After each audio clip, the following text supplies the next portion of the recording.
बिस्मिल्लाहिर्रहमानिर्रहीम। तो आज की क्लास के अंदर हम अपनी फाइनेंशियल स्टेटमेंट का 5वां हिस्सा, वैसे वो चौथे नंबर पे आता है लेकिन वैसे यहाँ पर हम उसको बतौर 5वें हिस्से के तौर पर कंसीडर कर रहे हैं और उसका नाम है statement of cash flow. Statement of cash flow हर वो शख्स पढ़ सकता है जो IAS 1 के हिसाब से statement of financial position, statement of comprehensive income and statement of change in equity बना चुका हो।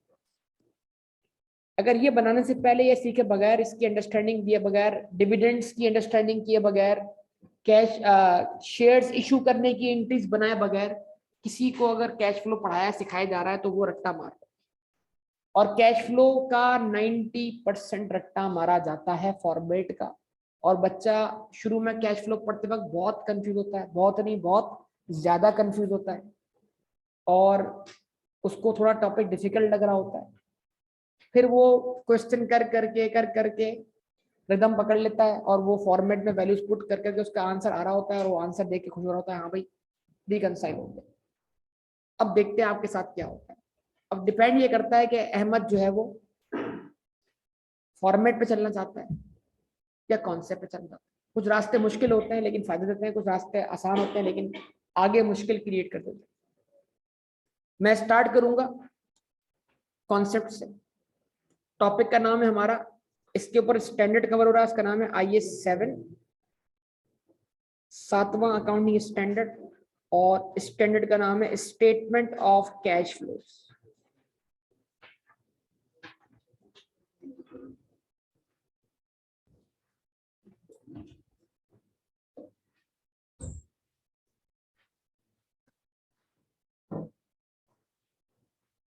स्टेटमेंट ऑफ कैश फ्लोज क्या नाम है बेटा? Statement of cash flows. इसका पुराना नाम था कैश फ्लो स्टेटमेंट, नया नाम है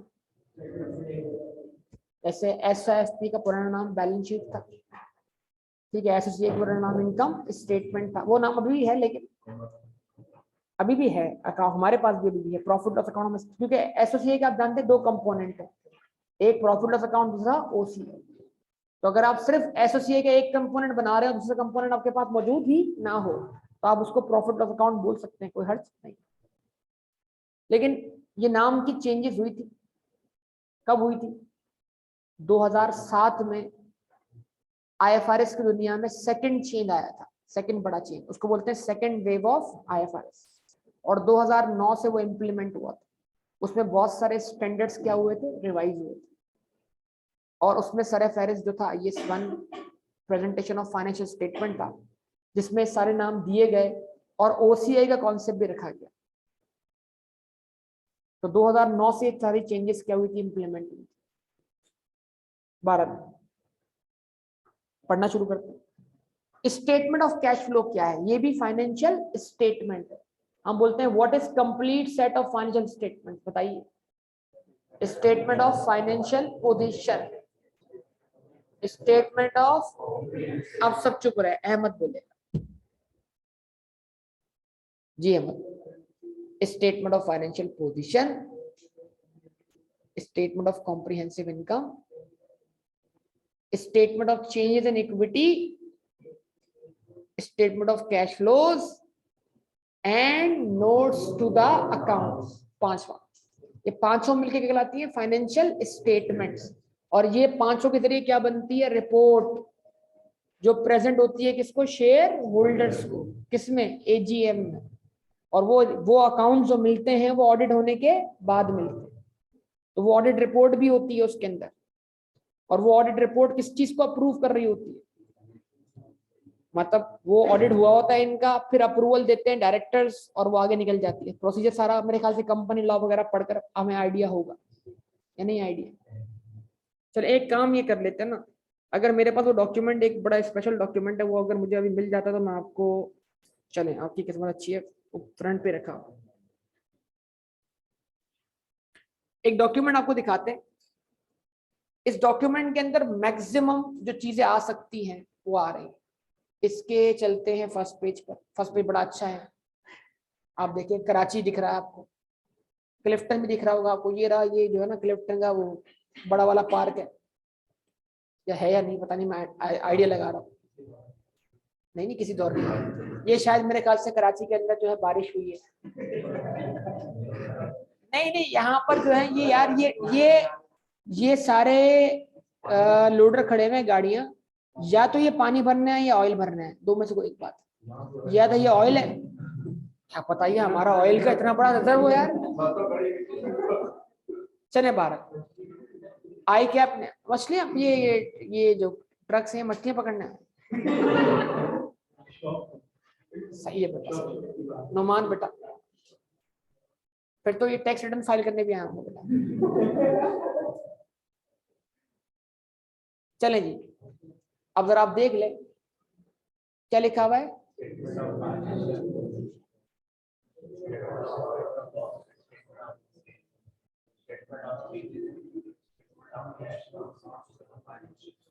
नोट्स टू द अकाउंट्स, कितनी चीजें हो गई, 5 चीज।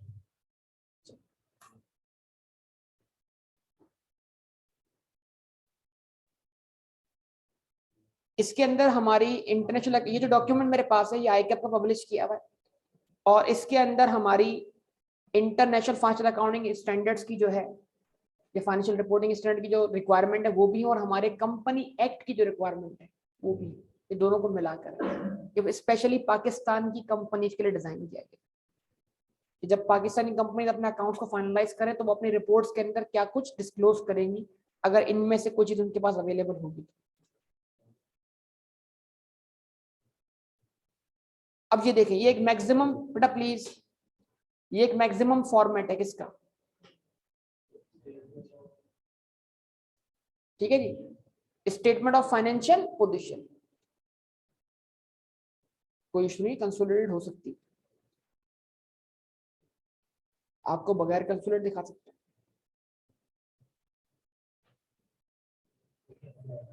FR2 में आएगी, फिक्र क्यों कर रहे हो, जल्दी किस बात की।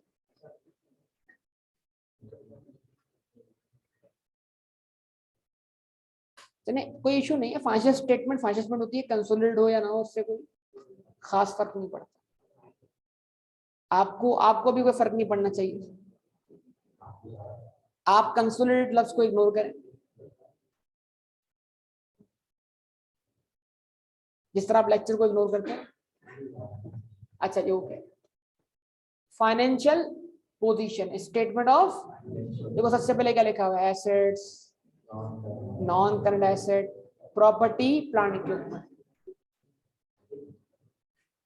और यहाँ क्या लिखा हुआ है, नोट नंबर। अब यहाँ सीधी क्या आ रही होगी, प्रॉपर्टी प्लांट इक्विपमेंट की WDV क्लोजिंग, हाँ मैं समझा रहा हूँ यार, ये असल में कुछ और चीजें हैं, हम IS8 भी इसमें आ गई, ये जो तीसरा कॉलम बन रहा है IS8 की वजह से, जब IS8 पढ़ाऊंगा तो तीसरा कॉलम भी समझा, कोई मसला, जज्बाती होना जरूरी है, जवाब मिलेगा हर बात का इंशाल्लाह। तो प्रॉपर्टी प्लांट इक्विपमेंट क्या आ गया बेटा, ये WDV इसकी आ गई, और यहाँ पर किसी को देखना ये अमाउंट कितना है, क्यों है, कैसे है, कितना एडिशन, कितना डिस्पोजल, तो वही नोट जो हमने अटैच किया था, ये वैसे अटैच हमने एक्सट्रैक्ट बनाया था फुल। इस तरह हर चीज का क्या चल रहा है, इंटेंजिबल एसेट का नोट, इन्वेस्टमेंट प्रॉपर्टी का नोट, ये हमारे कोर्स का पार्ट है, बायोलॉजिकल एसेट का note, dairy forms, agriculture forms, investment इन एसोसिएट, ये आपके कोर्स में नहीं है 12, तो ये आपको समझा रहे हैं, ये फॉर्मेट है किसका, SOFP का। अब इन सब के साथ क्या अटैच हुआ हुआ है, नोट अटैच हुआ, फिर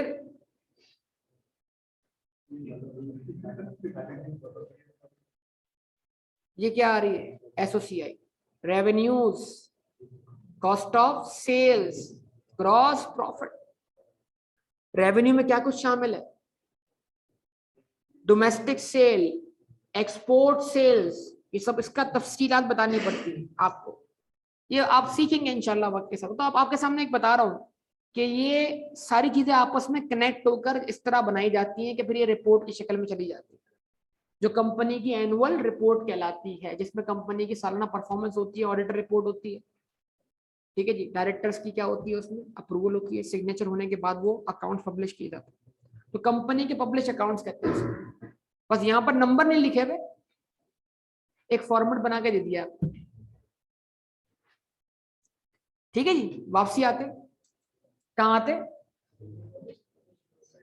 स्टेटमेंट ऑफ कैश फ्लो। अब ये है क्या, स्टेटमेंट ऑफ कैश फ्लो है क्या, क्यों बनाई जाती है, क्या मसला है।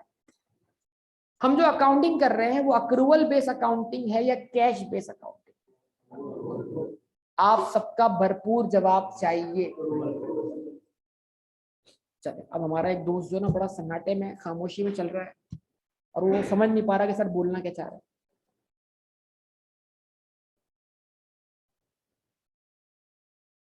अक्रूवल बेस अकाउंटिंग और कैश बेस अकाउंटिंग फर्क क्या हुआ।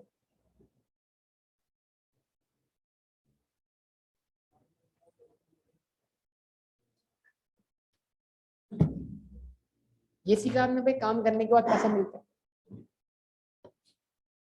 अक्रूवल बेस अकाउंटिंग और कैश बेस अकाउंटिंग, छोड़ो यार, पूछ पूछ के टाइम जाया होगा, मैं पढ़ा देता हूं। इसका मतलब क्या, पहले अब पढ़ाने से पहले पिछला रिवाइज करो, टाइम नोट कर लीजिएगा, इतना टाइम हमारा इजाफी लगा। अब ये अब मैं सारे टाइम गिनवाऊंगा आपको जरूर ज्यादा वाले, है ना भाई, जैन सही है।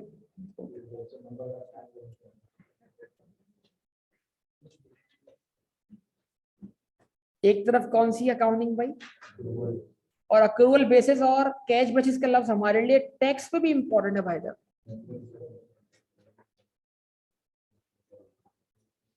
Salary in a tax year is taxable on receipt basis, however, ये तो आता है मुझे बड़ा अच्छा।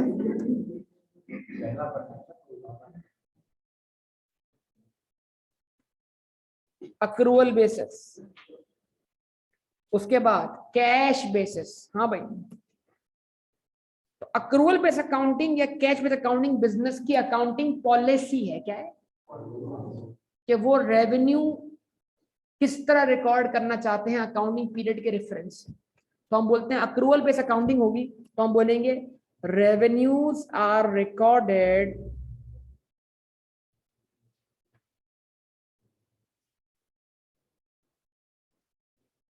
when the right of receivable become established.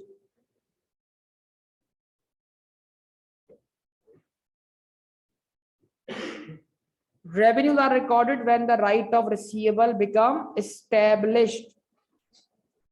Revenue को रिकॉर्ड करने का हमारा पॉलिसी या पॉइंट वो है जहां पर हम ये अज्यूम करते हैं कि हमारा पैसे वसूल करने का राइट क्या हो चुका है, भले पैसे हमें मिले हों ना मिले हों, एडवांस में मिल गए हों, वक्त से पहले मिल गए हों, वक्त के जिस पॉइंट पर आपका राइट टू रिसीव क्या हुआ, एस्टेब्लिश हुआ आपने।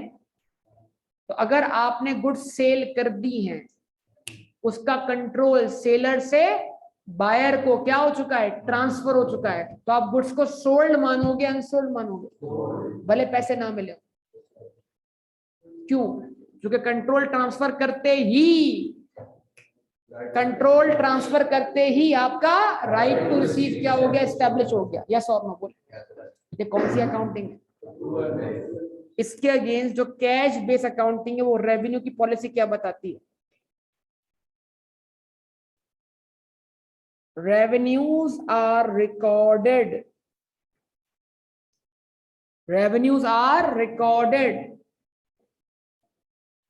when they are received। आवाज नहीं आ रही बेटा आप लोगों की। revenues are recorded when they are received। revenues are recorded when they are received। पक्का। चले आइए एग्जाम्पल लेके इस बात को समझते हैं फर्दर। मैंने कहा तफसील से ही कर ले बात, क्योंकि टॉपिक इतना इंपॉर्टेंट है कि कॉन्सेप्ट अगर बन गया तो कमाल हो गया, नहीं बना तो भी कमाल हो गया, क्वेश्चन तो सॉल्व हो जाएगा। ठीक है जी। जैन बेटा कुछ निकला और फिर तुम बाद में जाके जिम्मेदार तुम खुद हो गए, पहले बता रहा हूँ।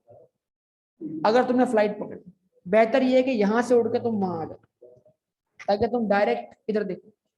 यहाँ तुम जो ना खिड़की वाली सीट पे बैठकर क्या करते हो,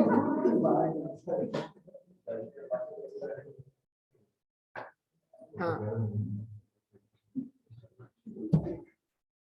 जज्बाती क्यों होते होते। ओके जी प्लीज। मान लीजिए कि आपने साल भर में जो चीजें बेची हैं उनकी जो सेल्स वैल्यू है वो कितनी है, 15 लाख रुपए। कितनी? तो आपने एंट्री पास की। जैसे ही आपने बेची तो एंट्री क्या पास की, डेटर या अकाउंट रिसीवेबल। ये तो आता है ना बेटा, ये भी नहीं आता तो बताओ फिर FAR1 विदाई वाले बैच में आ जाओ। डेटर या अकाउंट रिसीवेबल, डेबिट कितने से, 1,500,000 से, रुपीज इन थाउजेंड में लिख रहा हूं बेटा। और सेल्स क्रेडिट 1,500,000। तो हमने रेवेन्यू कब रिकॉर्ड किया, जब हमारा राइट टू रिसीव क्या हुआ, एस्टेब्लिश हुआ। पैसे हमें नहीं मिले थे, आवाज नहीं है बेटा। लेकिन इनमें से कुछ पैसे जिस पीरियड में ये सेल हुई है उसी अकाउंटिंग पीरियड में मिल जाएंगे। अभी जो होने जा रहा है उसका आपको पता नहीं, इसलिए बात अभी मामूली लग रही है। मामूली बात यू टर्न लेकर खतरनाक हो जाएगी थोड़ी देर के अंदर। इसलिए क्या बोल रहा हूं, जिम्मेदारी आपकी होगी। अगर आप समझते हैं हाँ ये हमें आता है, ये आपकी गलत फहमी। तो सुन लें इस चीज को। अब जब इस सेल को परफॉर्म करने के बाद, राइट टू रिसीव इस्टेब्लिश होने के बाद क्या मिले आपको, पैसे। तो पैसे मिलते वक्त आपने क्या एंट्री बनाई, मिसाल के तौर पर ये सेल आपने परफॉर्म की साल भर में, और हम उस साल मान लेते हैं 2021। तो विद इन 2021, मतलब कोई डेट मेंशन नहीं कर रहा, पूरा साल अज्यूम कर रहा, 31 दिसंबर हमारा अकाउंटिंग ईयर है, ठीक है ना, ईयर एंड है हमारा, ठीक है जी।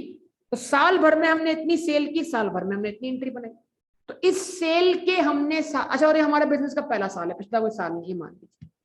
तो इस सेल के बदले हमने साल भर में जो पैसे रिसीव किए सेल परफॉर्म करने के बाद, वो कितने थे, वो थे कैश या बैंक डेबिट। अब सेल्स के पैसे मिलते वक्त सेल क्रेडिट करूं, क्या आपकी पॉलिसी पैसे मिलते वक्त सेल रिकॉर्ड करने की है या राइट टू रिसीव एस्टैब्लिश होते वक्त? बैंक डेबिट क्या करूं, sales credit, debtor credit. Sir debtor या अकाउंट रिसीवेबल क्रेडिट करते हैं, कितने से सर, 1200 से।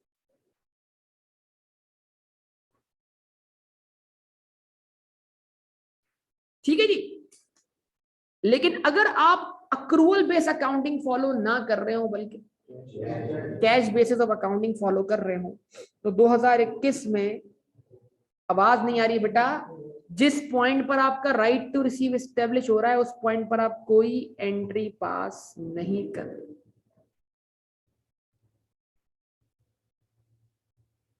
क्यों? क्योंकि as per policy right to receive establish होना यहां इंपॉर्टेंट नहीं है। बोला पैसे सेल आपकी जब है जब जेब में, ठीक है ना। तो यहां पर आप सेल को सेल ही नहीं मान रहे जब तक उसका कैश आपको कलेक्ट ना हो जाए। तो कैश कब कलेक्ट हुआ आपको, इसी साल 2021 में। कितना कलेक्ट हुआ, 15। अच्छा, गुड्स आपने बेची है 15 लाख की, कैश मिला है कितने का, 12 लाख। अब बताइए, अब जब कैश मिल रहा है 12 लाख का, सेल कितने रिकॉर्ड करूं, 12 लाख किया 15 लाख, जितना कैश मिला उतनी सेल। क्या एंट्री बना दी हमने,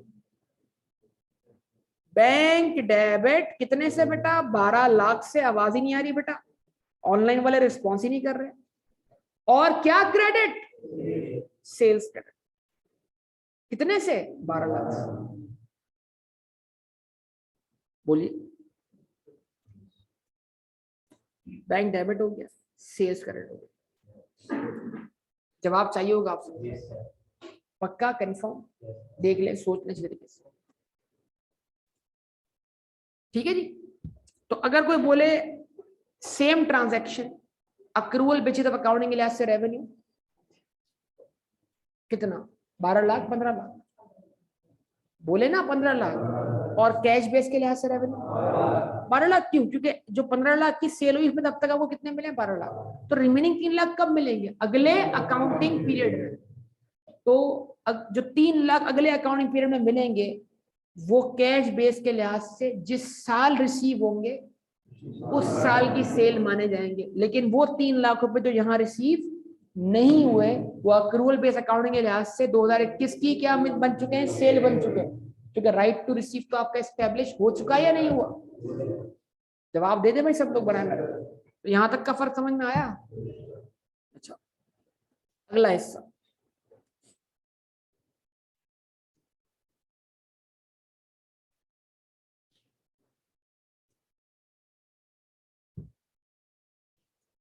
नंबर 2 लिख रहा हूं। आप भी इस तरह डिफरेंस का देखना शुरू कर दो। Expenses are recorded,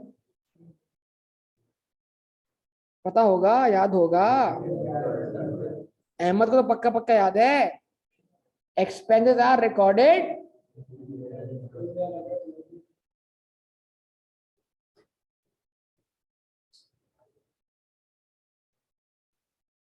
expenses are recorded when they are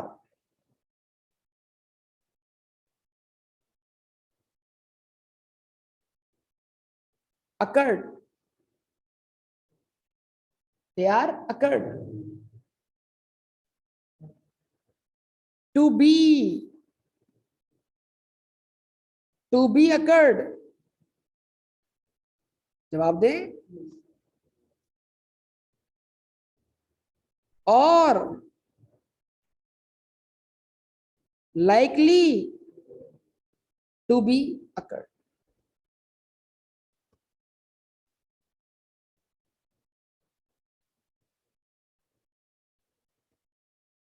और यहां पर क्या होना चाहिए भाई,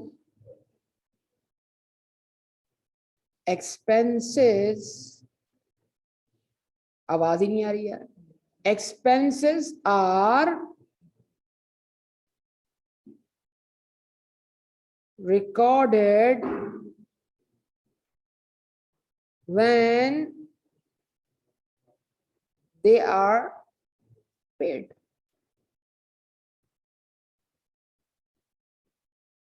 Expenses are recorded when they are paid। बोलिए, रिस्पॉन्स कीजिए। Expenses are recorded when they are paid. ठीक है जी, पक्का, कंफर्म। अच्छा, अब जरा देखिएगा तरतीब से। ये माइंडसेट बन रहा है किसका, अक्रूवल बेस अकाउंटिंग में, और कैश बेस का डिफरेंस, और कैश फ्लो इस पे हमारा सारा बेस करता है। ठीक है, और कैश फ्लो पढ़ने वालों को इस बात का पता ही नहीं कि कैश फ्लो इस पे बेस करता है। ठीक है, अच्छा जी, अब क्या होने लगा है भाई, हमने क्या खरीदी, चीजें। बिलाल नहीं है आज, वहां से जवाब दिया उसने। बेटा बिलाल गलत बात है, तो मैं बड़ी इंपॉर्टेंट क्लास मिस कर दी। खैरियत क्या हुआ? हाँ, गले खराब हो रहे, गल पड़े तो खराब नहीं हो रहे, गल पड़े समझते हो? सर तबीयत खराब है मेरी, आगे लिखो नीयत भी खराब है मेरी। ओके जी, बेटा तुम्हारी जेब पे लगता है कल बहुत खर्चा हो गया है, ऐसा कुछ हुआ है क्या कल? है, बताओ, जवाब दो।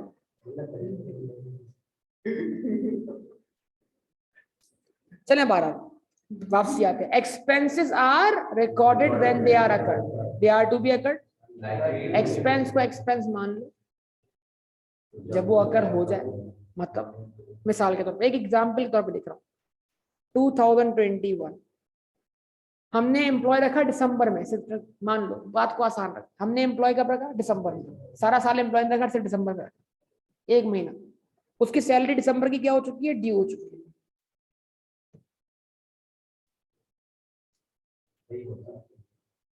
ये तुमने पहले से तय कर लिया था ना, जेब में कुछ लेके जाऊंगा तो फंस जाऊंगा। बाकी जैन जैसा फाइनेंसर मौजूद तो मसला कुछ है ही। हाँ, जैन फाइनेंसर नहीं है, बड़ा फाइनेंसर है जैन यार।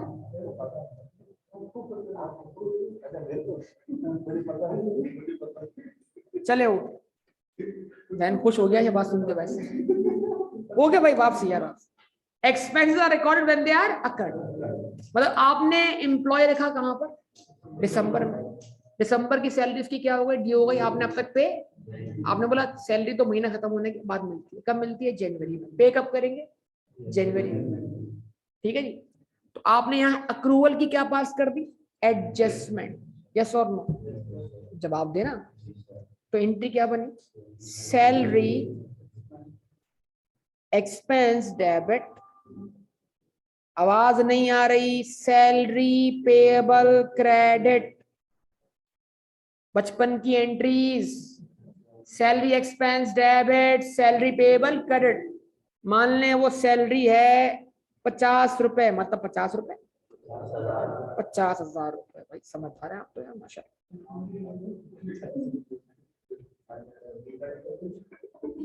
यानी एक्सपेंस अगर हो गया, उसको आप अपने इस अकाउंटिंग पीरियड क्या मान लें, एक्सपेंस मान लें। ये कॉन्सेप्ट है हमारे पास या नहीं है, बोले ऐसा कुछ पढ़ा था कि नहीं पढ़ा था। नहीं सर वो एग्जेम्पशन अनाउंस हो गई सर, हमने पढ़ना छोड़ दिया नहीं है। अच्छा देखो यार, ये बात नहीं करो यार।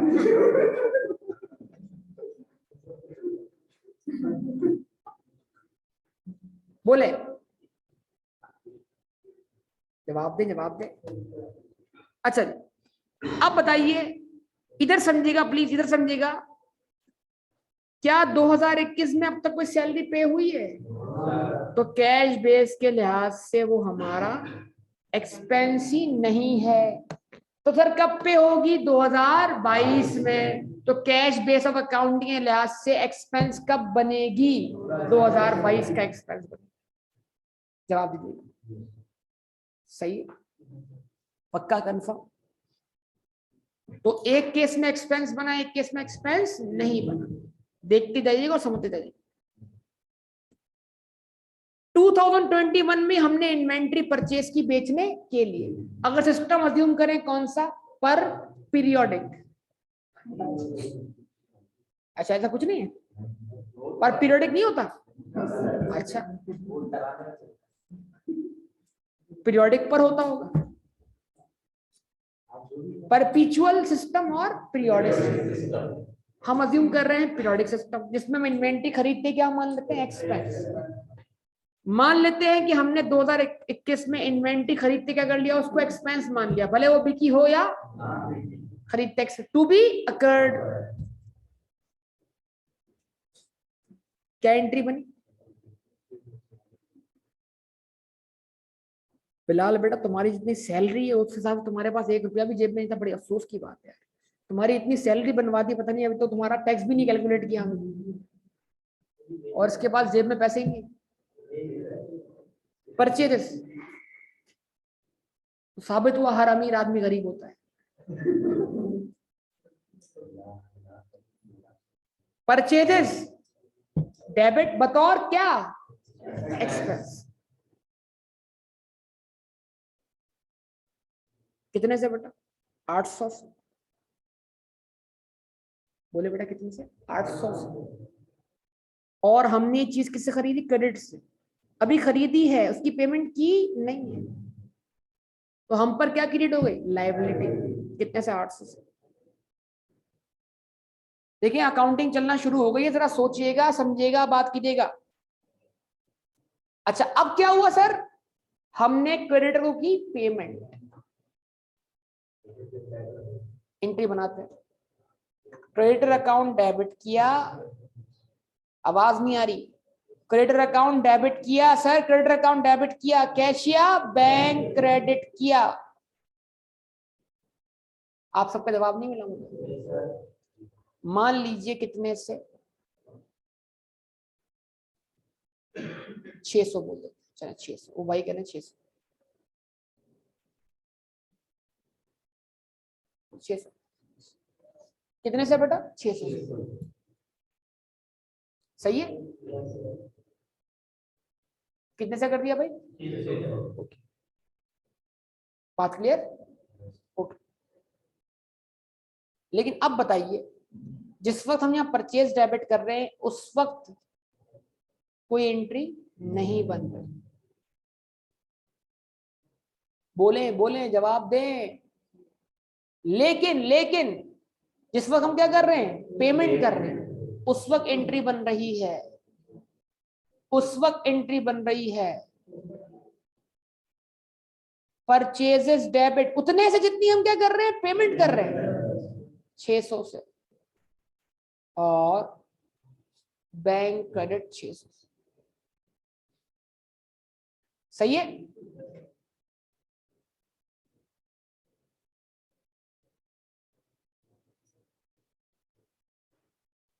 व्हाट इज द, बेटा तुम कैश फ्लो पढ़ो फिर वक्त। What is the closing balance of debtor account? Debtor account का क्लोजिंग बैलेंस बताइए। What is the closing balance of debtor account? Debtor account का क्लोजिंग बैलेंस बताइए। कितना है? 300। मान लें इस 300 के ऊपर हम बना रहे हैं 5% प्रोविजन। क्यों? क्योंकि हमें डाउट है कि इस 300 में से हमें सब कुछ रिकवर नहीं होगा। तो हमें डाउट है, हमें लगता है कि हमें फ्यूचर में क्या होगा, लॉस होगा, लेकिन अभी वो लॉस कंफर्म नहीं हुआ। तो यानी वो लॉस या वो expense likely to be accrued है। तो पढ़ा रहा हूं ना, तुम्हें पता नहीं क्या पढ़ा रहा हूं, यकीन करो। ठीक है, वो एक्सपेंस जो है वो लाइकली टू बी अकर्ड, यानी अभी वो बेड डेट कंफर्म नहीं हुई, डाउट है, क्या प्रोविजन बनेगा? अक्रूवल बेस अकाउंटिंग कहती है बना दो प्रोविजन, प्रूडेंस कॉन्सेप्ट कहता है बना दो provision.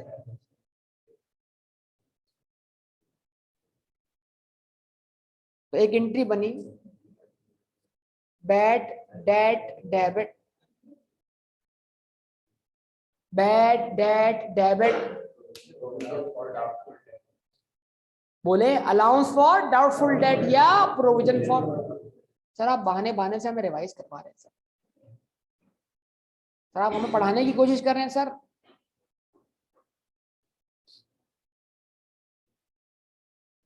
Bad debt debit provision for, कौन बता रहा था डेटर का क्लोजिंग बैलेंस कितना है? 300 था, पक्का 300 था सर। 1500 से क्रिएट हुआ, 1200 से रिकवर हुआ, बैलेंस शीट इज व्हाट 300, ये भी बताना पड़ेगा। और 300 पर हमने कितना प्रोविजन अज्यूम किया? 5%। और सर ये पहला साल है क्योंकि प्रीवियस कोई रिकॉर्ड मौजूद नहीं है, तो जो भी रेट लगने के बाद आंसर आएगा वो क्लोजिंग बैलेंस भी होगा, इस साल का इंक्रीज इन प्रोविजन भी होगा। अगर ये बातें आपको समझ में ना आ रही हो तो आपको आइए रिवाइज करने की जरूरत है। 300 इंटू 0.05, 15 से एंट्री बनी, bad debt debit provision credit. Now what is the closing balance? चुप रहिएगा, चुप रहिएगा। What is the closing balance? Balance CD of debtor account. Ahmed, अब ये एंट्री बनने के बाद डेटर अकाउंट का बैलेंस सीडी कितना है? ये यही करता रहता है बेटा, इसका कोई और काम ही नहीं।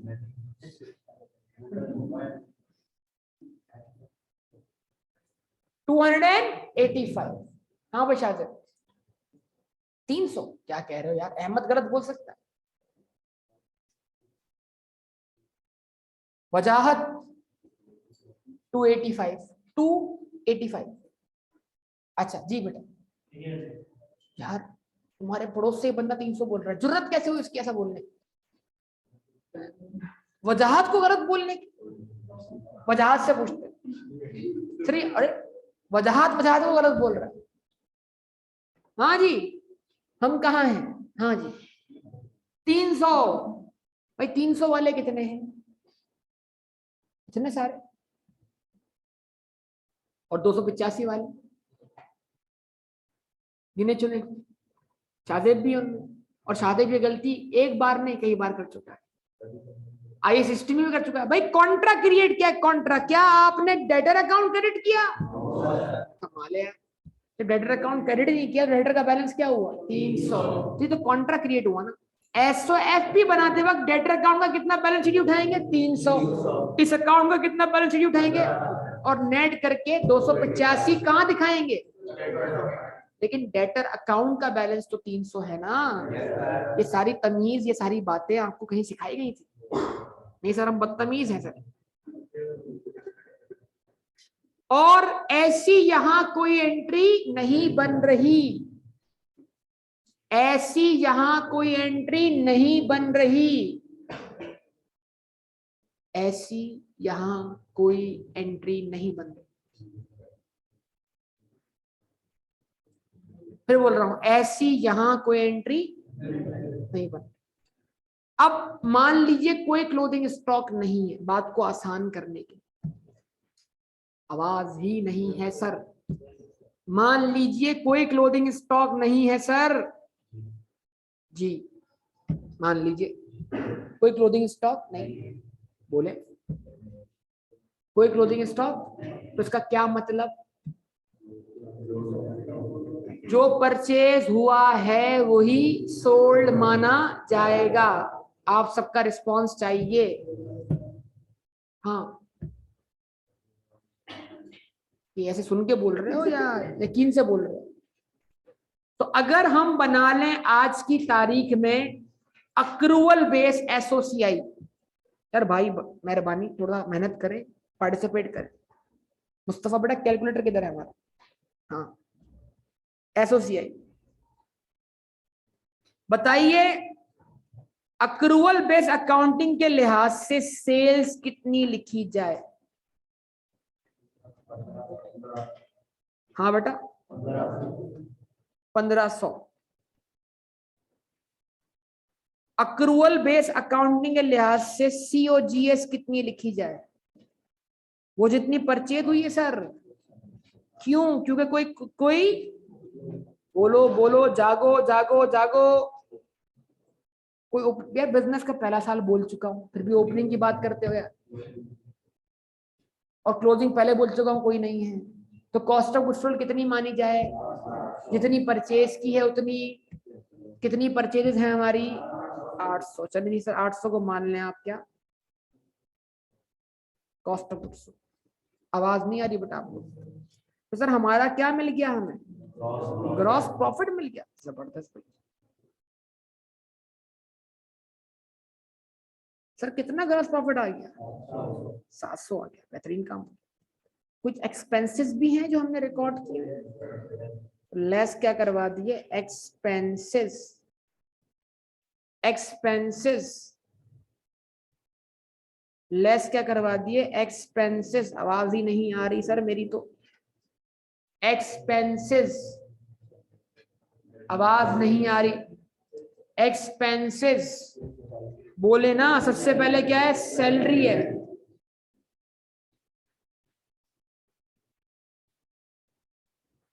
सैलरी द एक्सपेंस 50 पक्का।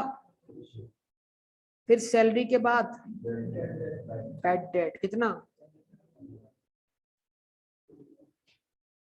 बस ये दो ही एक्सपेंस है, दोनों का सम मिलकर।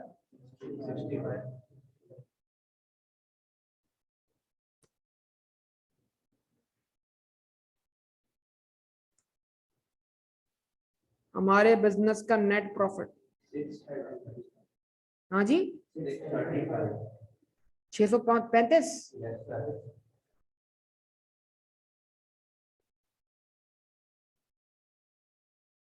ये हमारा अक्रूवल बेस क्या है? प्रॉफिट है। कौन सा प्रॉफिट है?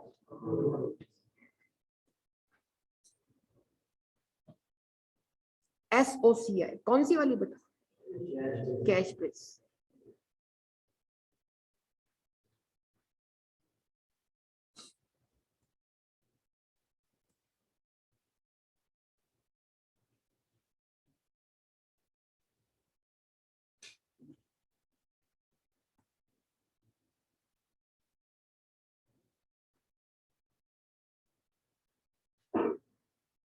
सेल्स 1200,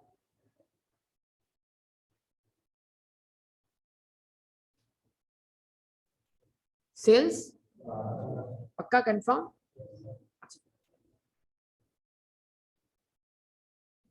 लेस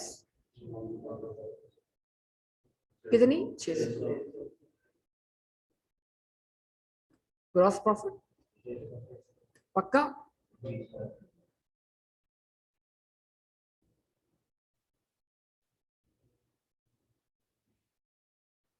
ग्रॉस प्रॉफिट 600 बेटा, जवाब दे। अब यहां पर कोई और एक्सपेंस आया है? सैलरी अगर पेड हो तो एक्सपेंस बन जाती ना, 1 रुपए भी पे नहीं हुआ।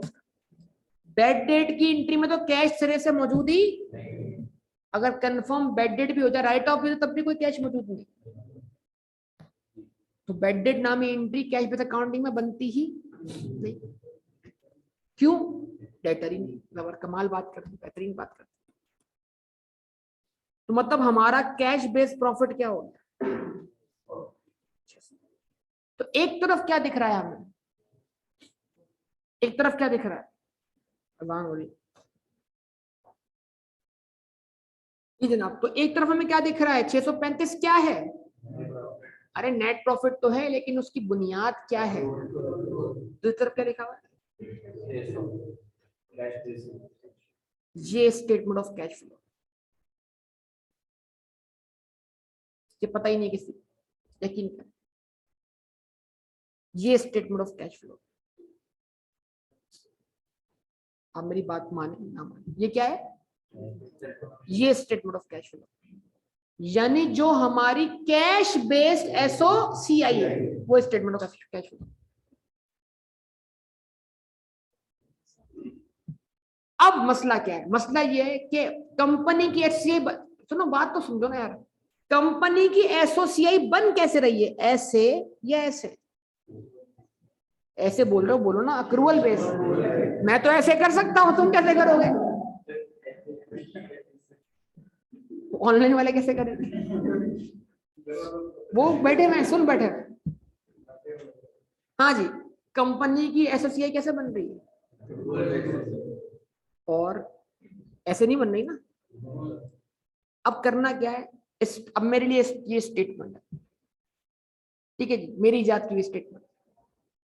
क्या स्टेटमेंट है? Statement of cash flows is the conversion of accrual based profits into cash based profit. Simple. What is statement of cash flow? conversion of accrual based profit into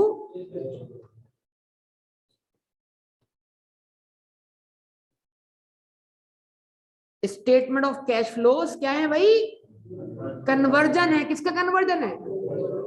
क्यों कन्वर्जन है? क्योंकि आपकी अकाउंटिंग कौन सी वाली चल रही है प्रैक्टिकली? आवाज ही नहीं आ रही यार, कौन सी चल रही है? अक्रूवल बेस्ड चल रही है। अब आप उसका रिजल्ट देखना चाहते हो, कौन सा वाला? तो वो पिक्चर आपको कौन दिखा रहा है? कंपनी की एसोसिएट दिखा रही है, कंपनी की स्टेटमेंट ऑफ कैश फ्लो दिखा रही है। तो अभी आपके पास कंपनी की एक ऐसी पिक्चर भी मौजूद है जो कौन सी अप्रोच पर है? कैश बेस अप्रोच पर। लेकिन कंपनी की सारी अकाउंटिंग हकीकत में किस पे चल रही है? अब क्या है? अब मैं अल्फाज इस्तेमाल कर रहा हूं। Statement of cash flow is conversion of, यार बोले is conversion of accrual based profit into, इस प्रॉफिट के साथ कुछ ऐसा करें कि ये से ये बन जाए। तो जिस मेथड से आप ये को ये बना रहे होंगे, मतलब अक्रूवल बेस्ड प्रॉफिट को कैश बेस्ड प्रॉफिट में कन्वर्ट कर रहे होंगे, वो पूरा प्रोसेस क्या कहलाएगा? Statement of cash flow. और वो है इसको इसमें कन्वर्ट करना, मतलब इस प्रॉफिट से इस प्रॉफिट तक पहुंचना। इसको हम बोलेंगे इनडायरेक्ट वे। क्या बोलेंगे? कि अक्रूवल बेस्ड प्रॉफिट उठा के उसको कन्वर्ट कर रहे हैं किसमें? क्या कहेंगे उसको? अगर आप यहां से अपना सवाल शुरू करते हैं, कहां से, और उसको कन्वर्ट करना चाहते हैं किसमें? 600 में, तो ये वाली अप्रोच इनडायरेक्ट मेथड कहलाती है। क्या कहलाती है? लेकिन ये जो आपके सामने एससीए बनी हुई है, ये डायरेक्ट आपको वो प्रॉफिट निकाल के दे रही है जो कि कैश बेस है। क्या यहाँ कुछ कन्वर्ट करना पड़ रहा है? यहाँ सीधे क्या उठाए? Cash base revenues. क्या उठाए? Cash base expenses. डायरेक्ट क्या निकाल लिया? Cash base profit. ये क्या हुआ? ये कौन सा रास्ता हुआ? सीधा रास्ता। और वो कौन सा रास्ता हुआ? कन्वर्जन, रिवर्स जाके। अब समझना बात को, टेक्निकली सोचिएगा। टेक्निकली आपका कॉन्सेप्ट बिल्टअप होने का वक्त शुरू हुआ है। इस 635 में, ये 635 इस सेल से निकला। आवाज नहीं आ रही बेटा। ये 635 सेल से निकला है, बोले ना भाई। इस सेल का और इस सेल का फर्क बताइए। अब अक्रूवल बेस अकाउंटिंग में वो 300 जो कि आपने रिसीव नहीं किए, वो कौन सा अकाउंट शो करेगा? ये है ना, ये क्विक रिस्पॉन्स होता है, बेहतरीन है। वो कौन सा अकाउंट शो करेगा? यानी डेटर अकाउंट शो कर रहा है। डेटर का तो बैलेंस सीडी है, वो ये शो कर रहा है कि डेट जो आपने इस साल सेल रिकॉर्ड की है उसका कितना हिस्सा आपको रिकवर नहीं हुआ। आवाज ही नहीं आ रही। आवाज आ रही है नहीं आ रही? तो क्या करें सर?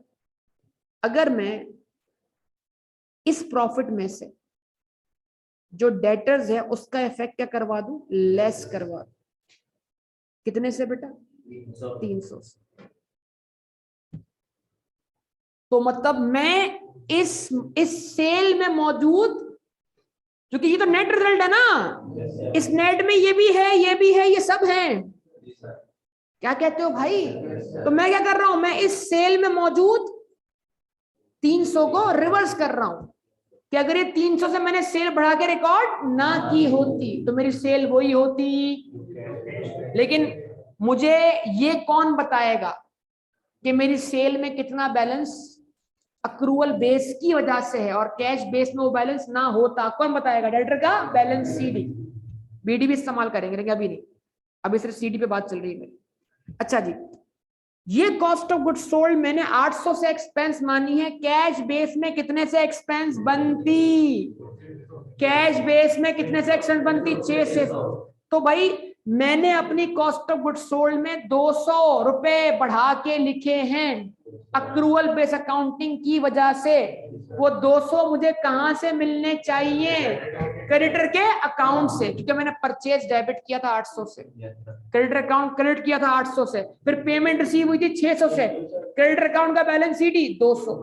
तो मैंने इस प्रॉफिट को कैलकुलेट करते वक्त 200 का एक्सपेंस ज्यादा चार्ज किया है, कम चार्ज किया है? क्या करवा दे उसको? Add back. अब मैं लव्स डेटर और क्रेडिटर इस्तेमाल कर रहा हूं, लेकिन मतलब क्या है? मैं डेटर ऐड नहीं करवा रहा। वही कॉन्सेप्ट की तबाही। कौन सा सरप्लस ऐड करवा दिया? सरप्लस ऐड नहीं करवाया यार। पता है जितना इफेक्ट डेटर अकाउंट में मौजूद है उतना ज्यादा रिकॉर्ड हुआ है सेल के अकाउंट में। तो हम यहां पर डेटर का नाम लेके रिवर्स किसको कर रहे हैं? सेल को। हम क्रेडिटर का नाम लेके रिवर्स किसको कर रहे हैं? परचेज को। क्योंकि हमें पता कहां से लग रहा है? इन अकाउंट से। सेंस बन रहा है? चलो यकीन करो, सर्वे कर लेना, पूछ लेना कि ये डेटर क्रेडिटर लेस या ऐड क्यों होता है। हाँ जी, तो 2 दिन बाद आपसे पूछूंगा, फिर आप बोले बात। हाँ जी, तो क्रेडिटर को क्या करवाऊं बेटा? ऐड करवाऊं, लेस करवाऊं? ऐड क्यों करवाऊं? जितने से क्रेडिटर की वैल्यू ज्यादा है उतने से मेरा एक्सपेंस ज्यादा रिकॉर्ड हुआ है। आवाज ही नहीं आ रही सर? 200 ऐड करवा सर, करवा दिया ऐड, मसला ही नहीं। अच्छा जी सर, यहाँ पर सैलरी नामी कोई एक्सपेंस मौजूद होता तो कितना होता? जितना पेड होता। तो अगर 40 रुपए पेड होता तो ये 50 होता। डिफरेंस क्या होता? 10। 10 मुझे कहाँ मिलता? पेबल के अकाउंट। क्योंकि जितने से मैंने यहाँ एक्सपेंस बढ़ा के लिया है वो उतना एक्सपेंस अक्रूवल के नाम से क्या हुआ है? क्रेडिट हुआ है। यस और नो? तो एक्सपेंस की लायबिलिटी मुझे बता देती जनाब कि तुमने कितना एक्सपेंस बढ़ा के लिया। ये तो पूरा एक्सपेंस बढ़ा के लिया। हमारे पास 50 की पूरी लायबिलिटी क्या है? मौजूद है। यस और नो? तो क्या करवा दें? जो अक्रूड एक्सपेंस चार्ज हुआ है उसको भी रिवर्स करवा दें। क्या कर दें? एड बैक करवा दें। कितने से? 50 से। और यहां बैड डेट नामे कोई एंट्री बनी नहीं, तो बैड डेट एक्सपेंस बना है 15 से, और वो बैड डेट एक्सपेंस बना है लेकिन वो हमें दिखाई कहाँ दे रहा है, प्रोविजन के नाम से। कितने से बैड डेट क्रिएट हुआ है वो हमें कहाँ दिख रहा है, प्रोविजन के अकाउंट में। क्या करेंगे हम, प्रोविजन फॉर, मैं मतलब कॉरेस्पॉन्डिंग एंट्री का नाम इस्तेमाल कर रहा हूं, लेकिन मैं रिवर्स कौन सी वाली एंट्री करवा रहा हूं, बैड डेट वाली।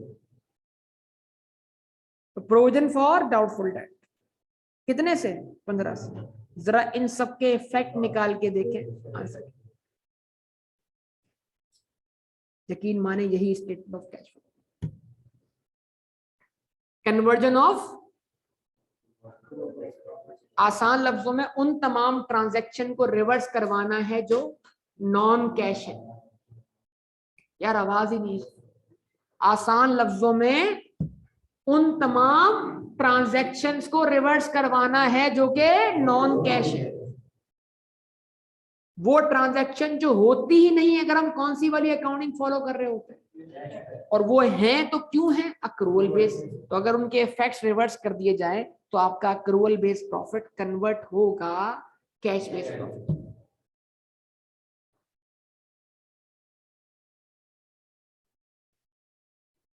या आगाज, आगे बढ़े अगर आप लिख चुके हो। 1:30 बजे तो क्लास हो सकती है हमारी आराम से, मसला नहीं। चाहे तो 2:30 तक भी हो सकती है, आप चाहे तो। नहीं नहीं जा रहा मैं आसपास।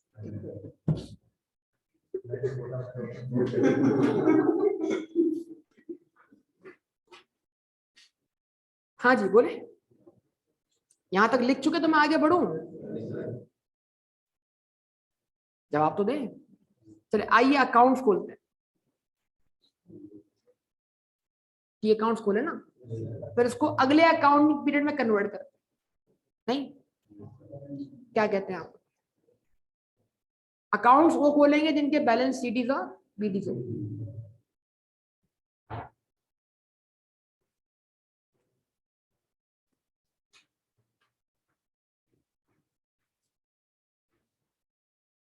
कौन सा अकाउंट,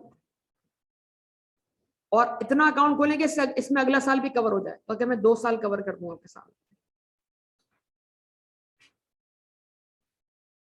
डेटर अकाउंट, ये कॉन्सेप्ट आगे बढ़ेगा, अगर आपने यहां से पिक नहीं किया फिर बात आप यहां से बिगड़ने वाली है, बाउंसर पढ़ने वाले। डेटर 2021 कंटिन्यू कर रहा हूं, नहीं नहीं सिर्फ अक्रूवल का कैश, तो आप समझ गए मेरे ख्याल से, बात समझ में आनी चाहिए। बस लेकिन कैश बेस अकाउंटिंग हम करेंगे, फिक्र ना करें भैया, साथ साथ करेंगे। हाँ भाई क्या हुआ, 2021 में अकाउंट डेबिट हुआ कितने से, 1500 से, यस और नो, बोलो यार बोलो, जवाब दो जवाब दो, आवाज ही नहीं आ रही सर, जवाब दो। डिफरेंस किसका आया, सेल्स का। सर 2021 में ही हमें पेमेंट मिली, बैंक अकाउंट डेबिट हुआ कितने से, 1200 से, डेटर अकाउंट क्रेडिट हो गया सर 1200 से। सर 31 दिसंबर 2021 को इस अकाउंट का बचा बैलेंस सीडी, ये बैलेंस सीडी हमें खुद चिल्ला चिल्ला के बता रहा है कि तुम्हारी सेल में मैं 300 से मौजूद हूं, क्योंकि सेल का पार्ट तो हूं लेकिन रिकवर नहीं हुआ। तो लिहाजा अगर तुम अक्रूवल बेस अकाउंटिंग को कन्वर्ट करना चाहते हो किसमें, कैश बेस अकाउंटिंग से, तो तुम मुझे देखकर ये मालूम कर सकते हो कि सेल का कितना पोर्शन अब तक तुमने रिसीव, तो मेरे नाम से तुम क्या कर दो, उसको लेस कर दो। मेरा नाम देख के तुम धोखा मत खाना, असल में तुम मुझे लेस नहीं कर रहे हो, प्रॉफिट में मौजूद सेल को लेस कर रहे हो, धोखा मत खाना, क्योंकि डेटर का एसोसिएशन से कोई ताल्लुक नहीं, नाम भले किसका इस्तेमाल हो रहा है, डेटर।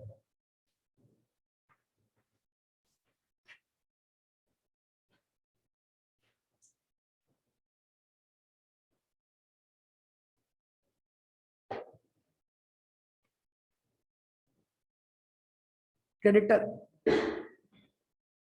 क्रेडिटर अगले साल का, हाँ स्पेस छोड़ देंगे सर।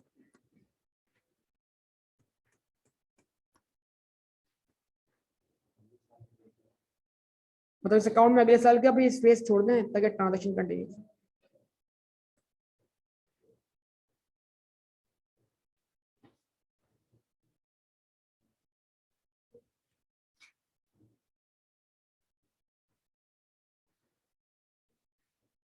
क्रेडिटर्स,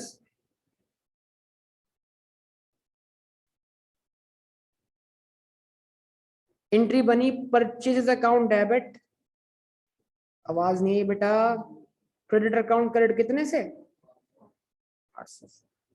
फिर पेमेंट का इफेक्ट आया, बैंक अकाउंट क्रेडिट हुआ, क्रेडिट अकाउंट डेबिट हुआ कितने से 600 से। क्रेडिटर का बचा यहाँ पर 31 दिसंबर को balance CD.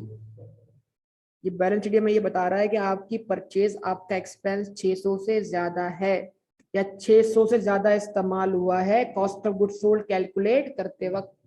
Sorry 200, 600 gross profit आ गया, 200 से ज्यादा इस्तेमाल हुआ है cost of good sold calculate करते वक्त। तो अगर आप चाहते हो कि वो 200 क्या हो जाए, रिवर्स हो जाए, तो आप मेरा नाम इस्तेमाल करके उसको अपने अक्रूवल बेस्ड प्रॉफिट में ऐड करवा दो। तो आप फिर मुझे ऐड नहीं कर रहे हो, आप 200 से परचेज के उस इफेक्ट को ऐड कर रहे हो जो अब तक आपने पे नहीं किया। तो मैं बता रहा हूं कि आपने अपनी परचेज का कितना पोर्शन पे नहीं किया। मैं कौन, क्रिएटर की बात हो रही है ना भाई, समझ रहे हैं बात या नहीं? अच्छा,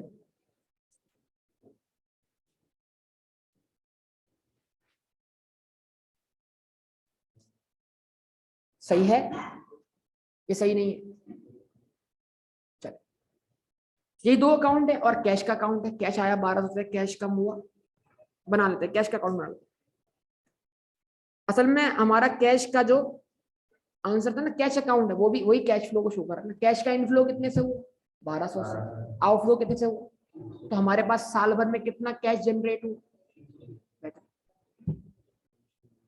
कैश फ्लो 600। और वो कैश फ्लो वही है जो हमारा कैश बेस प्रॉफिट है। समझ पा रहे हैं क्या चल रहा है? नहीं, भूलना नहीं बेटा। फिर आगे क्वेश्चन हो तो बोला ये क्यों ऐड किया, वो क्यों लेस किया, तो वो ऐड लेस करने से पहले पहले सब कॉन्सेप्ट बनाता हुआ जा रहा हूं। उसके बाद बैंक अकाउंट बना ही लेते हैं साथ साथ, बल्कि सैलरी पेबल का अकाउंट बनाना पड़ेगा ना।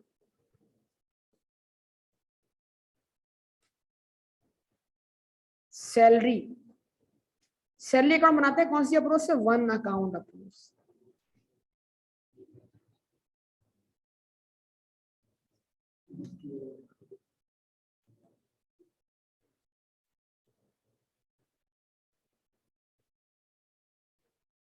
हाँ जी, तो 31 दिसंबर को आपने सैलरी अकाउंट में से बैलेंस भेज दिया प्रॉफिट एंड लॉस अकाउंट में, कितना 50 का, बगैर यहां किसी पेमेंट के हुए। इस अकाउंट में कोई पेमेंट डेबिट नहीं हुई, बगैर पेमेंट हुए आपने इम्पैक्ट कहां भेज दिया। तो जो इम्पैक्ट आपने प्रॉफिट लॉस अकाउंट में भेजा है वो आपके लिए क्या बन गया, लायबिलिटी, और वो इस अकाउंट का क्या बन जाएगा, बैलेंस सीडी। 50 नहीं याद है ना वन अकाउंट अप्रोच? हाँ हाँ तो कर रहे हो, लेकिन मुतमईन आप खुद भी नहीं हो।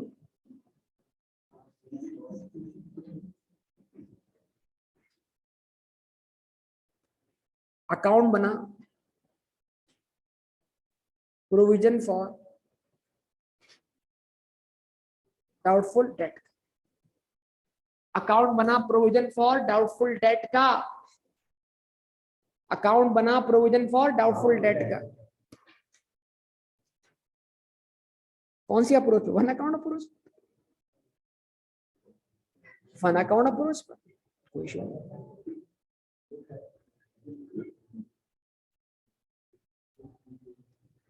आपने इस अकाउंट से कितना प्रोविजन भेज दिया प्रॉफिट लॉस अकाउंट में, 15 का। फिर वो प्रोविजन आपके लिए क्या बन गया, बैलेंस सीडी। समझ तो आ रही है ना बेटा ये हो क्या रहा है? छोटा सा मजाक चल रहा है साथ। अगर आपने आईए को मजाक समझा था, आईए के साथ जो मजाक करता है फिर खत्म, आईए खुद करती है मजाक। पहले शुरू किसने किया? हाँ जी, मैं चाहता था सारे अकाउंट डबल एंट्री के थ्रू बनाता, लेकिन ऐसा इतना तो नहीं, इतना तो हक बनता है कि आपको डायरेक्ट ये करवाए, ठीक है ना। नहीं तो आपके पास चॉइस है, आप आइए के टॉपिक्स को रिवाइज कर सकते हैं, आपके पास वीडियोस है, सब कुछ है, जाके करें। मेहनत, थोड़ी सी मेहनत करनी पड़ेगी, मेहनत से मत भागे, घबराए मत। हाँ जी, मैंने ये नहीं बोला घबराए, मतलब मैंने मेहनत करने से ना घबराए। हाँ, वो वाली बात नहीं कि आपने घबराना नहीं है, समझ नहीं आ रहा तो घबरा जाए फिर बेटा।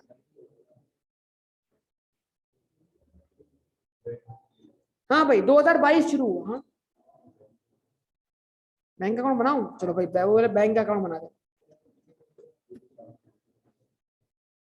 तो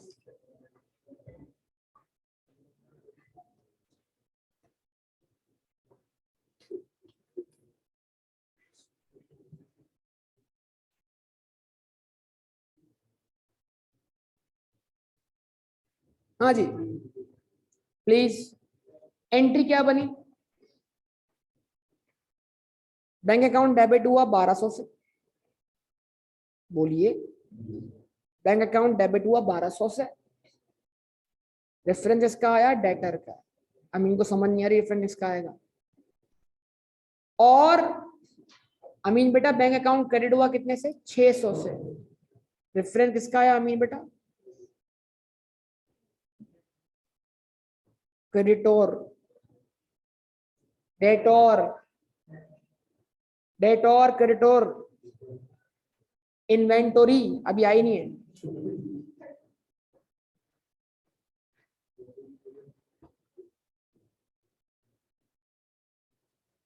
बैलेंस सीडी कितना बेटा? 600।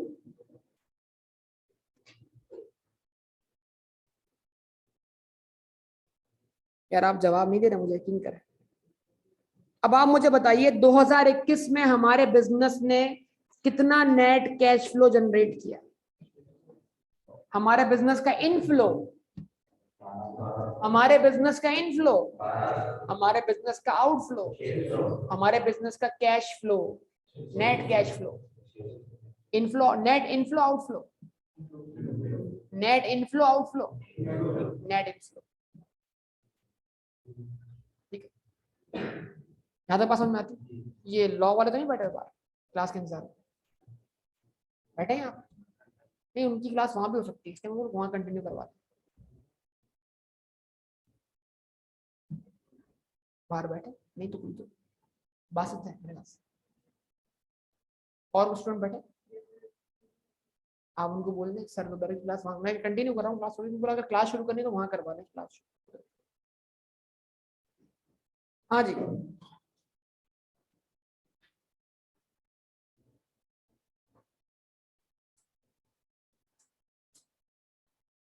हाँ बात क्लियर है बेटा? कौन सी?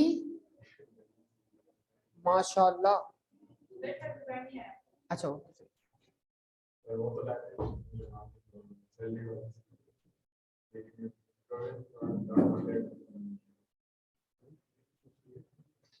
बैड डेट डेबिट के बजाय सीधा profit and loss account debit, bypass कर दिया अकाउंट, वन अकाउंट अप्रोच। तो बैड डेट नामी अकाउंट इस्तेमाल ही नहीं किया, सीधा कहां डेबिट किया? और कौन सा अकाउंट क्रेडिट? क्रेडिट हुआ, ये बन गया इसका बैलेंस। अगर मैं लिखता बैड डेट अकाउंट डेबिट, तो एंट्री जाती है बैड डेट अकाउंट की डेबिट साइड पर, और एंट्री यहाँ होती क्रेडिट साइड पर, ये बनता बैलेंस सीडी। फिर बैड डेट से भेजता प्रॉफिट एंड, तो सीधा इधर से कहां भेज दिया? तो बजाय बैड डेट अकाउंट डेबिट करने के सीधा क्या डेबिट किया? Profit loss. क्या कर दिया? One account approach, bad debt नामी अकाउंट इस्तेमाल ही किया या नहीं किया? तो प्रोविजन इंक्रीज होने की बिना पर जो एक्सपेंस बढ़ रहा है वो कहां जाना चाहिए? वो कहां जाना चाहिए? बैड डेट के अकाउंट से भी कहां जाता? वहां क्या होता? डेबिट होता क्रेडिट होता? एक्सपेंस क्या होता है? डेबिट होता क्रेडिट होता? तो सीधा कहां डेबिट? एसोसीआई। और क्रेडिट कहां पर? इसके अपने अकाउंट में, ताकि इस अकाउंट का क्या बन जाए? Balance sheet. रेफरेंस। ये अकाउंट अगर क्रेडिट हो रहा है तो ये डेबिट कहाँ हो रहा है?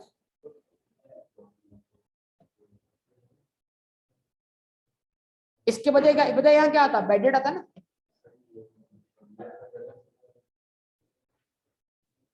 चूंकि ये कॉन्ट्रा है, क्रेडिट हुआ है, डेटर का अकाउंट क्या हुआ था? डेबिट हुआ था। इतने से क्या हुआ था? रिसीव हुआ था। ये इसका बैलेंस बच गया। कहाँ ले जाऊं? Statement of. तो ये कौन सा बैलेंस है? डेबिट बैलेंस है। इसमें से मुझे कितना डाउट है रिकवर नहीं होगा, तो उसको मैंने क्रेडिट किया, अब क्लोज कर दिया ताकि क्या हो जाए, उससे मैच हो जाए। ये भी समझ में समझाना था, तुमने टाइम जाया करवाया कि FAR 1। चलो अच्छी बात है, कोई मसला नहीं, कोई इशू नहीं।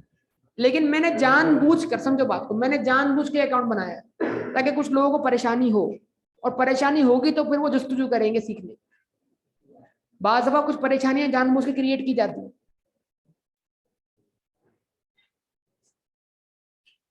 पढ़े आगे बेटा? चले, अब अगला साल शुरू करने लगे हैं, तो बताइएगा आप सब, 1 जनवरी अगले साल बैलेंस BD, भाई बोलिए balance BD 300। 2022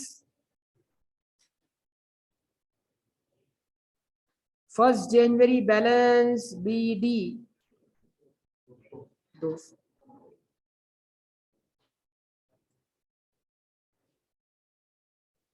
2022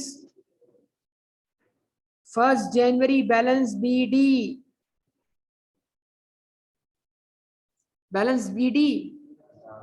50।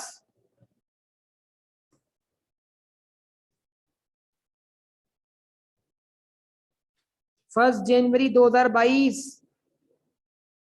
Allowance for doubtful date या प्रोविजन फॉर डाउटफुल का बैलेंस BD 15।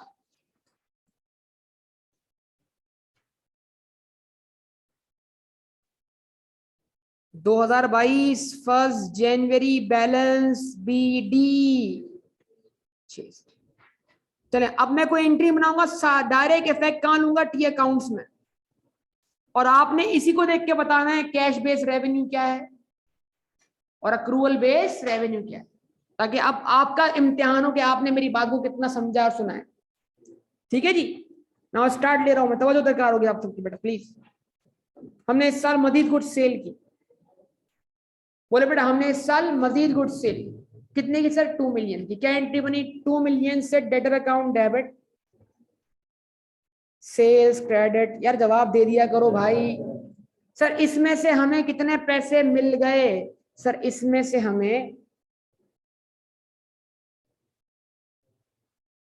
जो पैसे मिले ड्यूरिंग द ईयर, उसकी एंट्री बनी सर बैंक डेबिट 1600 से, डेटर क्रेडिट 1600 से। फिर बाकी अमाउंट सर हमारा क्या बन गया? Balance CD।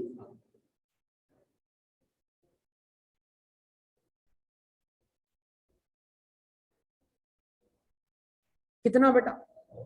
700।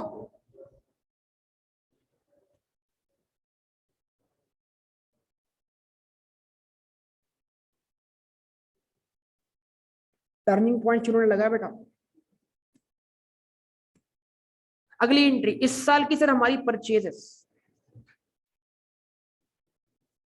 इस साल की हमारी purchases, purchase account debit, credit account credit, कितने से? 1200 से।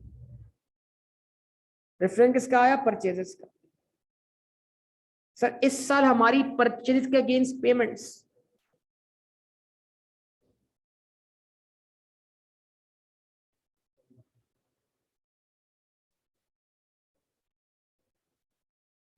और क्या मिला हमारे पास 31 दिसंबर को? बैलेंस CD कितना? 30।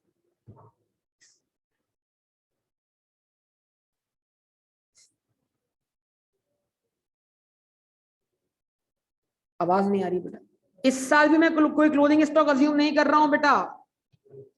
इस साल भी मैं क्लोजिंग स्टॉक अज्यूम नहीं कर रहा। इस साल आपने जो सैलरी पे की है,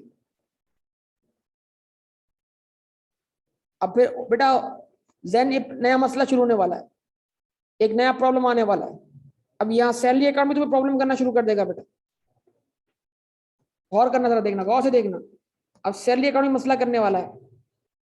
इस साल आपने एम्प्लॉयज को जो सैलरी पे की उसका अमाउंट, बैंक अकाउंट क्या हुआ, क्रेडिट हुआ, आवाज नहीं है बेटा, बैंक अकाउंट क्या हुआ, क्रेडिट हुआ, सैलरी अकाउंट क्या हो गया, डेबिट हो गया 300 से। कितने से, 300 से, ठीक है। और 31 दिसंबर पर आप पर सैलरी कितने से अक्रूड है मजीद, जो आपने पे नहीं की वो आपके लिए क्या बन जाएगी, लायबिलिटी। वो कितने से अक्रूड है, 60 से। तो बताइएगा what is the impact on profit and loss account.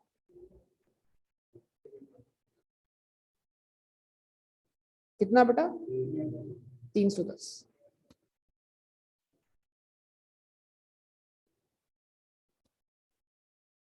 Provision for doubtful debt का बैलेंस सीडी वर्कआउट करेंगे हम इस साल। हालात खराब होने लगे हैं सर, खराब नहीं सर, बहुत खराब होने लगे हैं सर। इंट्रोडक्शन टू अकाउंटिंग मसला कर रही है सर। इस साल डेटर का क्लोजिंग बैलेंस 700 पे हमने प्रोविजन बनाया 5%। आवाज ही नहीं है, यकीन करें। तो 700 का निकाला सर हमने 5%। बोल दें बराए मेहरबानी, बोल दें 35। तो सर व्हाट इज द, मतलब अगर ओपनिंग बैलेंस 15 है और क्लोजिंग कितना चाहिए 35, तो 15 को 35 बनाने के लिए एडजस्टमेंट कितने से पास करें, 20 से। तो what is the impact on profit and loss account,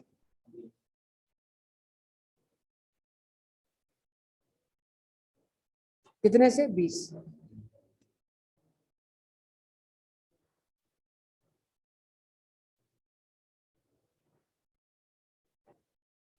अब जरा बताइए इस साल हमें डेटर से कितना कैश मिला, आवाज नहीं आ रही। इस साल हमें डेटर से कितना कैश मिला, 1600। 1600 की एंट्री बनाएंगे हम। 1600 से बैंक अकाउंट डेबिट, आवाज नहीं आ रही, डेटर क्रेडिट।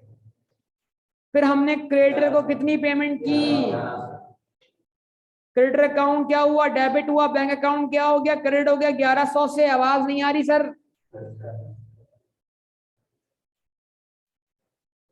उसके बाद सैलरी, सैलरी की पेमेंट, सैलरी अकाउंट डेबिट हुआ है, बैंक अकाउंट क्रेडिट हुआ है, कितने से, 300 से सर।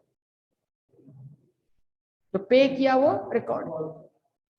ये बैंक अकाउंट है, इसका एक्सपेंस होने से कोई ताल्लुक नहीं है। हाँ भाई आवाज नहीं आ रही, आवाज ही नहीं आ रही, देख ले, सोच ले सर। और कोई अकाउंट जिसमें पेमेंट हो रही हो, no sir. Now what is the balance sheet of bank on 31 December, जी बेटा 800। अब मैं आपसे एक सवाल करता हूं, क्या अगर आपने मेरे इस सवाल का जवाब दिया तो आप आगे भी जवाब देंगे, और नहीं दिया तो यही आपका पहला ट्रैप, आप फंस गए। व्हाट शुड बी द, देखो लास्ट ईयर मैंने आपसे पूछा, मतलब लास्ट ईयर जो पिछला किया उसमें जवाब बहुत सारे आपको मैंने कंक्लूजन ड्रॉ किए, देखते हैं वो कंक्लूजन आपने पिक किए कि नहीं किए ना। व्हाट, आप बैंक अकाउंट को देख के बताइए, बैंक अकाउंट को देख के बताइए what should be the answer of your cash flow statement, what should be the answer of your cash flow statement, what should be the answer of your cash flow statement,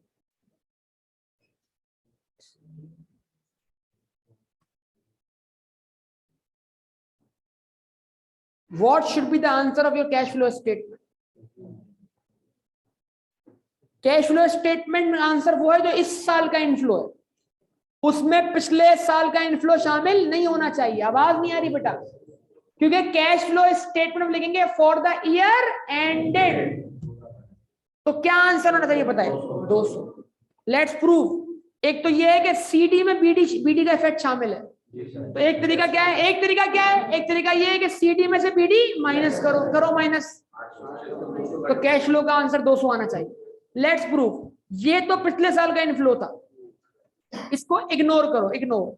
इस साल cash कितने generate हुआ, पे कितने से हुआ, बचा कितना 500, मजीद कितना पे हुआ, बचा कितना 200। इस साल में से बचे 600, पुराने वाले मिलकर कितने हो गए 800। एसओएपी तो बैलेंस एज ऑन सिखाती है ना भाई, फॉर द ईयर एंडेड तो नहीं बताती ना यार। तो कैश फ्लो तो फॉर द ईयर बन रहा है। तो इस साल का इनफ्लो, इस साल का 2022 का इनफ्लो 200 हमारा कैश फ्लो का क्या है।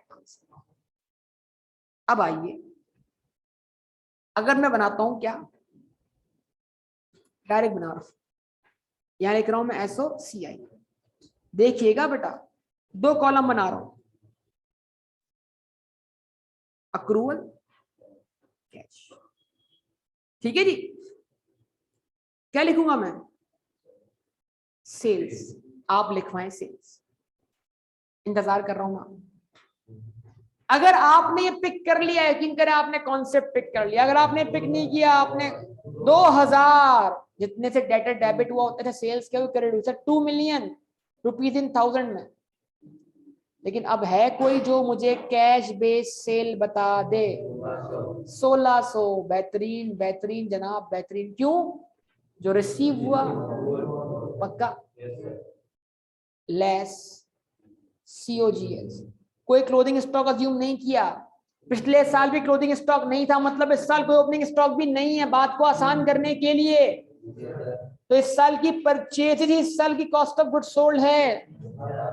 परचेजेस कितनी है सर, 1200। गुड, जबरदस्त। लेकिन 1100, कमाल हो गया भाई, बेहतरीन, आप फॉर्म में आ गए माशाल्लाह। ग्रॉस प्रॉफिट 800, 800 ग्रॉस प्रॉफिट है, और वहां पर 500 लेस क्या करवाने हैं, एक्सपेंसेस।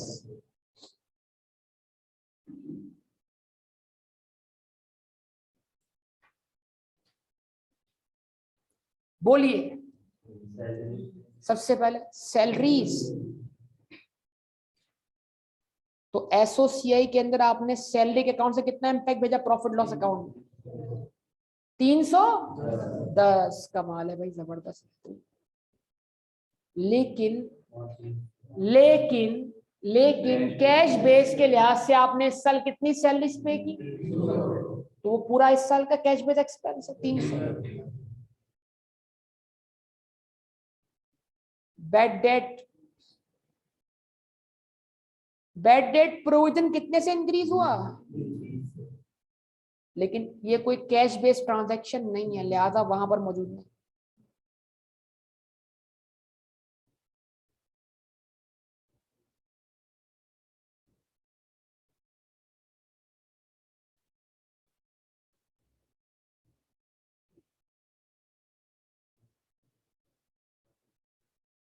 तीन सौ 30 और 300,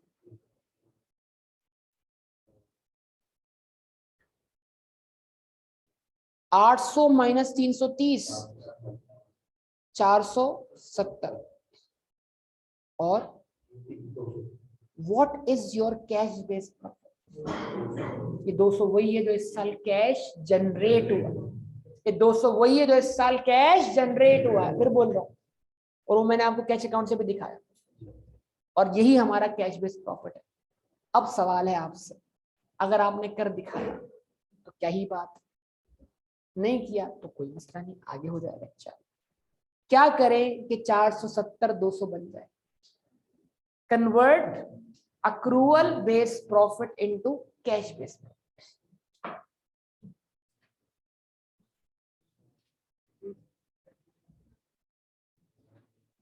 अगर आपने ये कर दिखाया, हाँ करते हैं, मतलब ये बना ले, मैं तो नीचे फेंक लूंगा ताकि मैं आपको कन्वर्ट करके दिखाऊं। Solution with working proper understanding कि क्या होने जा रहा है।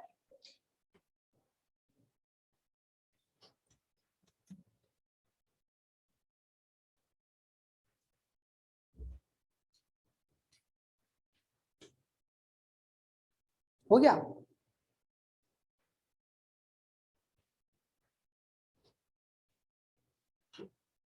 हाँ भाई, ऑनलाइन वाले क्या कर रहे हैं बता तो दे कम से कम। बिलाल बेटा, तबीयत और खराब तो नहीं हुई कैश फ्लो पढ़कर?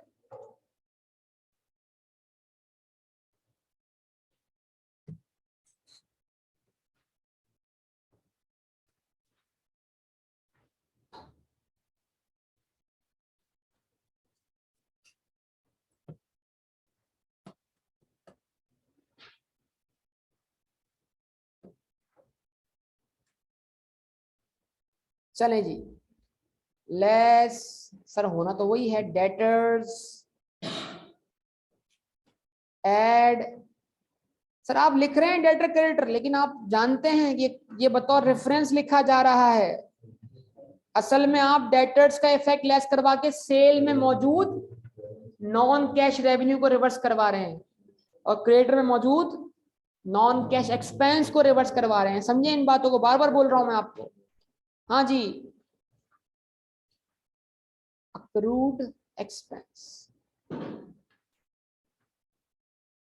और प्रोविजन फॉर डाउटफुल।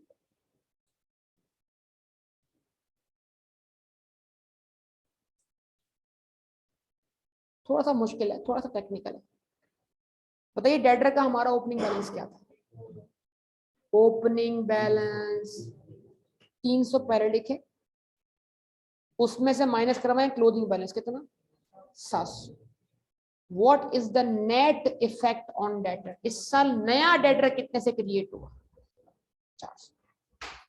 अभी नया आपको कंफ्यूज ना करे, नया 700 से क्रिएट हुआ है, लेकिन 300 वो है जो इस साल रिकवर हुआ है। नेट इफेक्ट कितना आ रहा है? इसको बोलेंगे हम नेट डेटर्स। क्या कितने? 400। 400 लेस करवा दिया। अभी इसके मैं लॉजिक दे रहा हूं, टेंशन ना लो। क्रिएटर्स का ओपनिंग बैलेंस बताओ।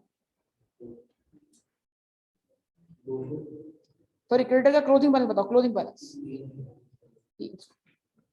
Minus opening balance 200। इस साल क्रेडिटर कितने से इंक्रीज हुए हैं? 100 से। वो इंक्रीज का करवा दो, ऐड करवा दो। अक्रूवल का क्लोजिंग बैलेंस बताओ। अक्रूवल का 60। अब जवाब नहीं दे रहे। 60। अक्रूवल का ओपनिंग बैलेंस बताओ 50। अब डिफरेंस बताओ। 10 ऐड करवा दो। प्रोविजन फॉर डाउटफुल डेट का क्लोजिंग बैलेंस बताओ 35। ओपनिंग बताओ, डिफरेंस क्या है? ऐड करवा दो।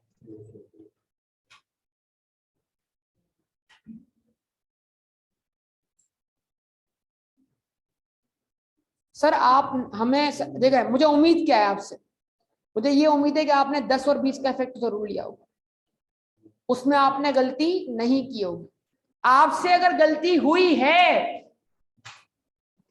आपसे बेटा सुन लो, कंक्लूजन है यहाँ पे, क्लास एंड होने वाली है। आपसे अगर गलती हुई है तो डेटर और अब जरा एक अपने आप से सवाल करना, अपने दिल से सवाल करना, दिमाग से सवाल करना कि क्या ये 300 रुपए मैंने पिछले साल की सेल में से लेस नहीं करवाए थे? क्यों? क्योंकि पिछले साल रिसीव, इस साल तो रिसीव हो गया। तो इस साल ये रिसीव हुए, लेकिन अक्रूवल बेस के लिहाज से सेल बने। आवाज नहीं आ रही यार। वो 300 रुपए जो डेटर का बैलेंस बीडी है, लास्ट ईयर क्या था? सीडी था, लेस करवाया था। क्यों? क्यों? क्यों? क्योंकि रिसीव नहीं हुआ था। वो कब रिसीव हुआ? इस साल। जिस साल रिसीव हुआ कैश बेस्ड के लिहाज से इस साल का रेवेन्यू, लेकिन अक्रूवल बेस के लिहाज से वो रेवेन्यू बना हुआ नहीं है। तो क्या कर दिया? 300 में करवा रहा हूं ऐड, 300 करवा रहा हूं ऐड, क्योंकि बीडी करंट एसेट है ना। इस साल क्या हुआ? रिकवर हुआ। फ्लाइट पकड़ लिए तुम लोगों ने, यकीन करो। अब तबाही की तरफ सफर शुरू होने वाला है बेटा। 300 इस साल क्या हुआ? रिकवर हुआ। या डेटर का balance sheet last year recover नहीं था, तो इस साल बीडी बना। तो इस साल आपने कितनी रकम रिकवर की उससे? 1600। तो 1600 में पिछले वाले कितने आए? 300। 300 से 300 कैंसिल करो। इस साल में आपने इस साल के लिए कितना रिकवर किया? 1300। और इस साल की सेल कितनी थी 2000, तो मतलब इस साल की सेल में से 700 आपको रिकवर, और 1600 में जो आपको 300 रिकवर हुए किससे हैं, पिछले साल के है ना, यस और नो? तो पिछले साल का जो रिकवर हुआ वो इस साल की कैश बेस से, वो इस साल की रेवेन्यू कौन से लिहाज से, अक्रूवल बेस के लिहाज से, कैश बेस के लिहाज से, तो उस 300 का इफेक्ट क्या कर रहा हूं मैं, ऐड कर रहा हूं। आवाज ही नहीं आ रही। और 700 इस साल की अक्रूवल बेस सेल है, लेकिन रिकवर क्या करवा दिया, इफेक्ट कितना है, नेट इफेक्ट 400 का। 300 इस साल की परचेजेस, परचेज का वो पोर्शन है जो इस साल मैंने बढ़ा के लिया, तो 300 रुपए मेरी परचेज में शामिल हैं, लेकिन मैंने पे नहीं किए, तो उसका इफेक्ट क्या करवा दिया मैंने, ऐड करवा दिया। और इस पिछले साल की परचेजेस के लिए मैंने इस साल कितने पे किए, जो कि मेरा अक्रूवल बेस के लिहाज से पिछले साल एक्सपेंस बने थे, लेकिन कैश बेस के लिहाज से क्या करवा दी, लेस करवा दी, नेट इफेक्ट ले, बाकी अक्रूड एक्सपेंस ये वही है। 50 60 इस साल का एक्सपेंस बना हुआ है, मैंने पेमेंट कितनी की 300, 300 में मैंने 50 कौन से पे किए होंगे, पिछले वाले, तो मैंने इस साल में इस साल के लिए कितनी पेमेंट की 250, हालांकि मेरा इस साल का एक्सपेंस कितना है 310, तो मैंने इस साल का एक्सपेंस कितने से बढ़ा के लिया 60 से, तो जो एक्सपेंस बढ़ा के लिया उसको ऐड कर दिया, और जो मैंने पिछले साल की पेमेंट की वो कैश बेस के लिहाज से इस साल का एक्सपेंस है कि नहीं है, क्या कर दी, लेस कर दी, जाग जाओ। और इस साल प्रोविजन मैंने कितने से बढ़ाया 20 से, वो नॉन कैश एक्सपेंस था, क्या करवा दिया, ऐड करवा दिया, तो ये मेरा अक्रूवल बेस प्रॉफिट 470 से कन्वर्ट होके क्या बन गया 200 बन गया। और ये वे इनडायरेक्ट वे कहलाता है और ये वे डायरेक्ट वे कहलाता है। तो यहाँ पर मैं स्टॉप करूंगा इंशाल्लाह, फिर अब स्ट्रक्चर बनेगा कल की क्लास में किसका, कैश फ्लो का।